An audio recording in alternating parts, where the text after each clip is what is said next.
The third day of pre-season testing in Bahrain took place. It was eventful and was successful for most of the teams that were on the grid on Friday. And while you may not be able to know or get the clear pecking order at the moment, at least the teams took time and spent the day on Friday to actually continue learning more about their power units and also trying different setups either for race stream as well as to try other variables. And that's one of the intriguing things about precision testing in Formula One.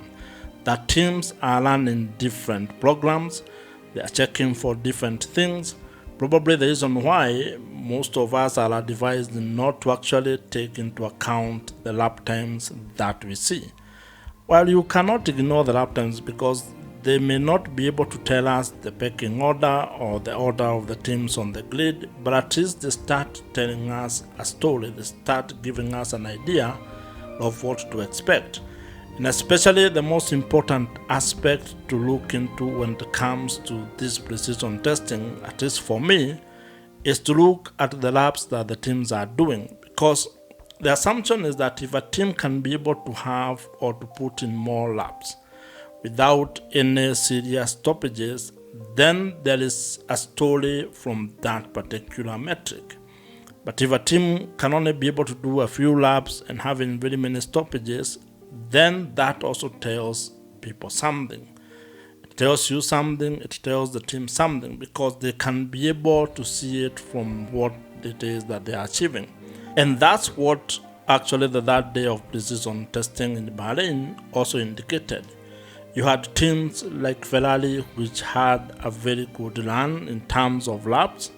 Hamilton put in very good laps. Of course, he had an issue towards the end where he stopped on track, but that appears to have been a fuel issue and not necessarily an engine or mechanical failure. And if this is the first time that you are meeting, I am Joe, and I would really appreciate if you would consider subscribing to this YouTube channel. It is a similar story with Mercedes, who also had a relatively good day. Actually, Mercedes had the best time on both occasions. That means George Russell had a very good morning session and he topped that session. And Kimi Antonelli had also a very good afternoon session and he secured the fastest lap in the afternoon. And that is also part of this developing story, because coming from Barcelona, Mercedes were actually primed to be the front runners. And while they had a slow day on Thursday or the second day of precision testing, at least they came back on Friday and they were able to actually put their foot down, so to speak. And Mercedes are still the favorite, but they are trying to deflect that. They are trying to actually move people away from that conversation.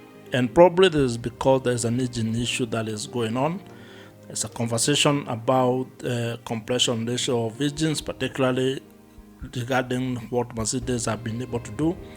And probably they are trying to move people's attention from that conversation and from them and deflecting it to other teams, because at least they are the ones who are actually saying that other teams are better. You had Total saying Red Bull are good, a similar sentiment echoed by George. So Mercedes seems to be in this space where they probably are sandbagging more than people actually are thinking, because they do not want to have the headlines when this issue of engine compression ratios has not been solved. Another thing that you would have picked from the third day of precision testing in Bahrain is actually that Aston Martin are struggling. They were only able to put in 72 laps on the third and the final day of testing last week. And that is indicative because they were also the last team to actually do a check down in Barcelona. And there seems to be a developing story when it comes to Aston Martin, because they were the last team to actually get out of the garage in Barcelona. And now they are also still behind the curve when it comes to precision testing. And I'm hoping that given the data they have been able to collect and the issues that they have faced this week, they are going to improve and probably have a better week when it comes to the second week of precision testing again in Bahrain. Red Bull was also very impressive on the third day of pre-season testing in Bahrain, and in fact, the other teams noted the good progress that the Red Bull's powertrains had made. You have teams like Mercedes, Ferrari, and McLaren who has marked Red Bull as actually a front runner. And this of course is something that Red Bull is denying, even with Max Verstappen saying or speaking about Mercedes hiding their true pace, which would indicate that probably Mercedes are sandbagging. It is good to note that this is the first time that Red Bull are actually creating or having their own power unit. It is something that they started 3 years ago, actually setting aside an entire department to deal with it. And it is good to see that it is actually turning out to be a reliable power unit, because on Friday they actually had over 120 laps. That's a good baseline and a good indicator that if they can continue with developing this particular power unit, they actually might end up, or the year might end at a place where Red Bull is actually very strong. I think it is safe to say that this first week of pre-season testing in Bahrain has been a success for most of the teams. They have now a baseline of data and information that they can be able to use as they go into the second week of pre-season testing that will still take place here in Bahrain. And if this is the first time that you are meeting, I am Joe, and I would really appreciate if you would consider subscribing to this YouTube channel. I think it is safe to say that this first week of pre-season testing has been a success for most of the teams.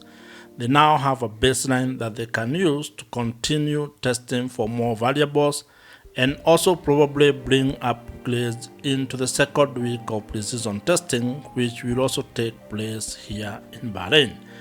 And I'm looking forward to the second pre-season testing in Bahrain, because probably that will give us a clearer picture, and I'm also hoping that teams will not continue to sandbag and we'll be able to see probably truer pace from some of those top teams.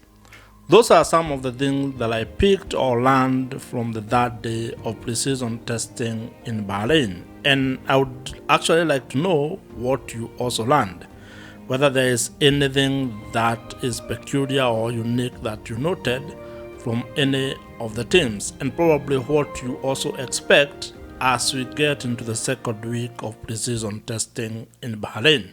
If you have enjoyed this particular video, watch the video on your screen right now. Subscribe to this YouTube channel if you have not, and I'm going to see you in my next video.